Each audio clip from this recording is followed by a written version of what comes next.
Hello, my friends, and welcome to Monster Monday. On today's episode, we're digging into Mordenkainen's Tome of Foes to take a look at the slothful devil known as the Nupperibo.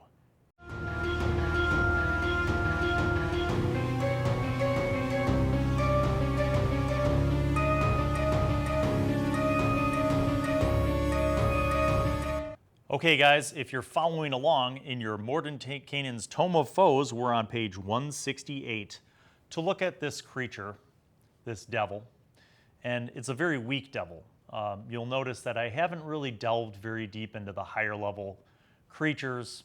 That'll be forthcoming, but I like low level and mid level things for a lot of reasons. But it's hard sometimes to find good devils and demons, and especially a lot of the things in this book, to find low-level incarnations that you can play with and utilize in your campaigns. But I like this idea for a number of reasons. Number one, this seems very Lovecraftian. The idea of a soul who was basically a glutton or slothful being damned then to live a eternal life as like a low-level devil with no aspirations of any growth or, success, climbing the ladder, acquiring power, anything like that. These are good fodder mobs to throw at your party. Now, when we think of devils, of course, we think of setting. Where would you encounter these? And certainly, if you were running your game in one of the settings provided by Wizards of the Coast for D&D, this creature would be found in one of the hells, right? Or multiple hells. But really, I think this is a very adaptable creature. So if you were running a game even on the surface of whatever world you play in, you could integrate this into that gaming.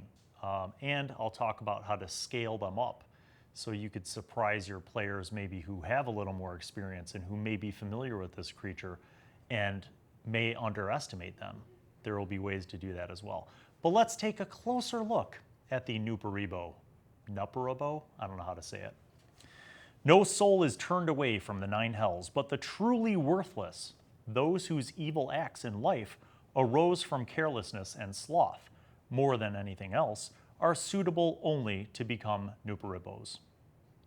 These pitiful creatures shuffle mindlessly across the landscape, blind, bloated from unquenchable hunger, and groping for whatever scraps of fetid matter or swarming vermin they can scoop into their groaning mouths. Nauseating bulk. Individually, Nupperibos are pathetic, but they're rarely alone and can be dangerous when gathered into packs. They herd together into throngs that can clog a vital passage or an entire valley. Clouds of stinging insects, sturges, and other vermin surround them in a terrifying, reeking sheath that torments any non-devil that draws near. A Nupperibo knows nothing but the hunger that propels it on a blind quest for anything to devour. Once it senses a potential meal, it pursues that prey tirelessly until the food is consumed. The Nupperibo is slain, or some other morsel crosses the fiend's path and distracts it. With no interest of its own beyond the need to consume, a Nupperibo obeys unthinkingly any command it receives telepathically from another devil. This blind loyalty makes them the easiest of infernal troops to lead into battle, but their presence in a legion does nothing to elevate its general's status. So, I read that, right? And I imagine these scenarios that they're kind of outlining. But I think, well, what if you don't have a group that's in hell? And this whole idea of them being like just walking blobs that just want to eat everything that they come across rings a bell. And that bell is the zombie bell. As many of you know, I'm a huge zombie fan.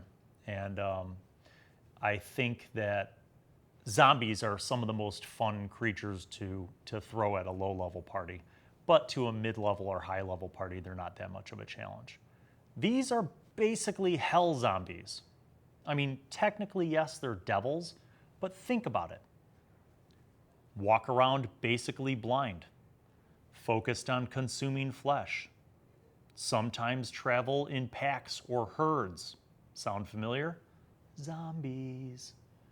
So I think it would be cool if these weren't in hell. What if they weren't?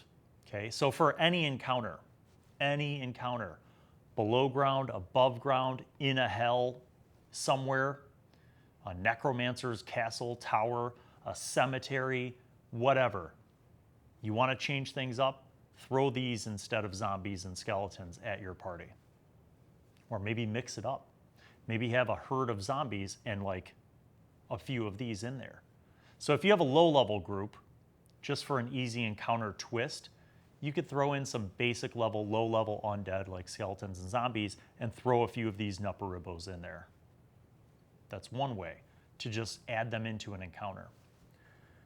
But let's think more long-term, shall we? Let's think of adventures. So rewind the clock for a second. Who uses low-level minions? In this scenario, it would be devils. And certainly you could have a devil that's on the prime material plane or in your local kingdom who has adopted the visage through disguised self of a noble and is now working to overtake this entire region, dominating noble houses one by one, defeating opponents, etc., right? All to bring down the good king so that this devil can assume power. And this devil has the ability to summon these Nupperibos. What if that's one option? Now you can create a whole series of adventures involving the discovery of this disguised devil. But wherever this disguised devil goes, these Nupperibos seem to follow. They seem to be around, right? Because they follow his telepathic commands. And maybe this starts off even more basic as that. Maybe you have a low-level party who comes through this new region as they're traveling. They hear rumors from the townsfolk, and maybe there's some small hamlets along the way, hear rumors of the wandering dead and of these great blob, bulbous zombies, right?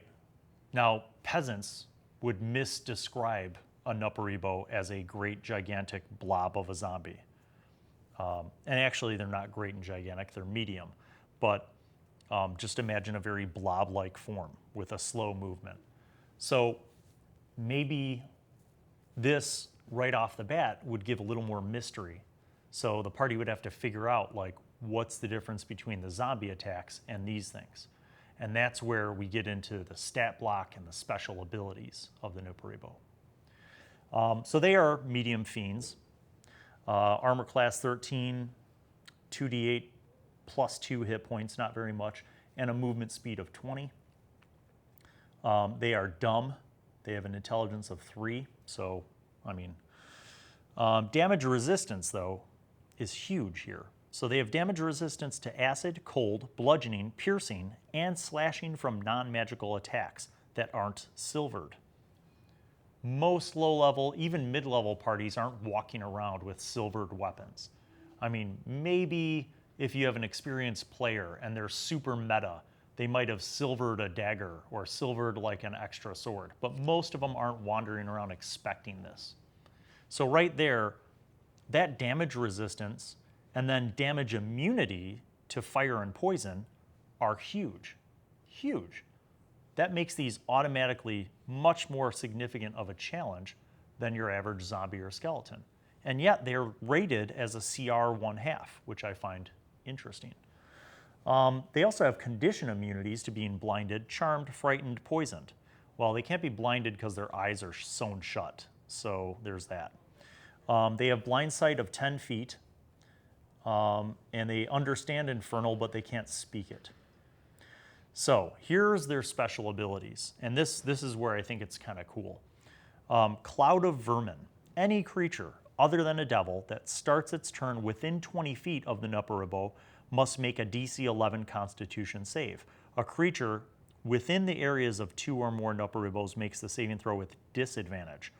That's where that whole pack or herd mentality really takes on a new flavor. On a failure, the creature takes 1d4 piercing damage. Okay, so there's a cloud of vermin, just bugs, whatever, right? Swarms of stinging wasps, whatever it is, whatever you decide, big giant flies. So this is a pesky sort of situation, right? They're followed by pestilence, essentially. And it's not about how much damage it does. It's the next component, which is complementary to this initial power, which is called Hunger Driven. In the 9 Hells, the Nupperibos can flawlessly track any creature that has taken damage from any Nupperibo's cloud of vermin within the previous 24 hours. Okay, their attack is simply a bite. It's plus 5 to hit, 1d6 plus 3 damage. So you're not talking about creatures that can do a lot of damage. So it's perfectly fine to throw a few of these against a lower level party and expect that they'll be able to kind of either be smart, run away, figure out a way to defeat them, or so on. Damage immunity to fire, though. So that's another cool component that makes these a little more challenging. So where this gets interesting is taking this 1/2 CR rating creature and throwing it at a mid-level party. So you don't even have to scale it. You don't have to give it better AC. You don't have to give it more hit points. You just have to add literally the quantity of more. Take your pick. Have 5 or 10 of these things, right? But at some point, the 5 or 10 of them will get close enough to the party to effectively do enough cloud of vermin so that people are making that save at disadvantage and probably failing that. And now they have this reek of the vermin, of the pestilence on them, and that is going to attract more of these Nupperibos. So this little encounter can definitely turn into an entire adventure, right? Because not only are these big blobs of devilry going to follow the party slowly, like a herd of zombies, but still relentlessly, but now they will be able to track that party, and then their overlord, that disguised devil who's pretending to be a lord in the local kingdom, will now be able to basically have a tracking beacon following the party. So now you can challenge the party with some higher level creatures that the devil throws its way, or the devil himself shows up and blasts a few fireballs to slow that group down, whatever it is. You have to scale it and adjust it for your game. But this could easily be an encounter with 1 or a couple of these, or a pack of 10 of them, or a herd of 20 of them, plus zombies and skeletons, right? You could have a whole undead fiesta, like just a whole party of fun. Now, you're probably thinking, Bill, there is a limit to this. There's no way that these things can be scaled to higher level groups. There's no way. First of all, remember that I am Bill Allen. And second, remember that, yes, they can. Here's how you scale them for a high-level adventure. Let's say your party is 10th, 12th, 15th level, okay? They're going to blow through these things like nothing. So you have to add a lot of them, and then you have to scale them up. And I mean scale them up. So I mean take them from medium to large. So you make some giant Nupperibos. You double or triple their hit points, and you make the DC for the save against their cloud of vermin 18 instead of 11. And you still do the disadvantage thing, but now because it's a larger creature, it has a 30-foot radius. And if 2 of them are within 30 feet radius of you, now you're making that at disadvantage. And you have the disease condition added on. So it's not just piercing damage. Now they're diseased. See? So now even for a high-level party, these things are like exploding water balloons. They're not tough. A high-level party is still going to blow through them.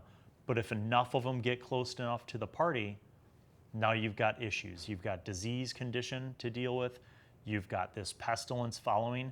And you can make it so that the dire Nupperibo or the giant Nupperibo has an additional impact with its specific pestilence. Maybe that specific pestilence is like a pleasant odor that attracts some kind of evil other demons. So maybe something more powerful now. So a lot of ways to do that. The last thing I want to leave you with is let's go back for a second to the whole Lovecraftian component of these blind, bulbous servants who are followed by pestilence, right? That's a very kind of horror genre feel to it, right? Zombies and pestilence and devilry. Maybe there's another component to these. Maybe if you do defeat them, they explode. Boom. Psh, poison cloud, right? So now you have to make a poison save as well. So a lot of little tweaks can be made with this CR 1/2 creature to make them scalable from low level to mid level all the way up through high level. Put wings on it. Make it a more powerful Nupperibo. Make it dire in some fashion. Have its bite attack be poisonous.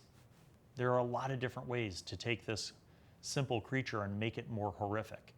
And one more thing is, I think if you're going to scale it up, have it actually have some kind of psychic fear-based attack, right?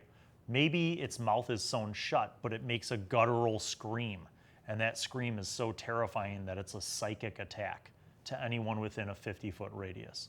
So there's a lot of ways that you could take this blob and make it badass. Hopefully I've given you more than enough ideas for encounters and adventures. And if you like that whole campaign idea, it wouldn't be too hard to weave these things into the machinations of a devil posing as a noble lord. But that's one way I could do it, and I could see you guys doing it. If you guys have encountered this in your own games, or if you're a DM who have used these things, or if you're a person who knows how I should correctly pronounce this monster's name, please leave comments below for me. I love to read them, I love to respond to them, and our community as a whole enjoys sharing with one another. So thank you guys for watching this episode of Monster Monday. We'll see you for the next one.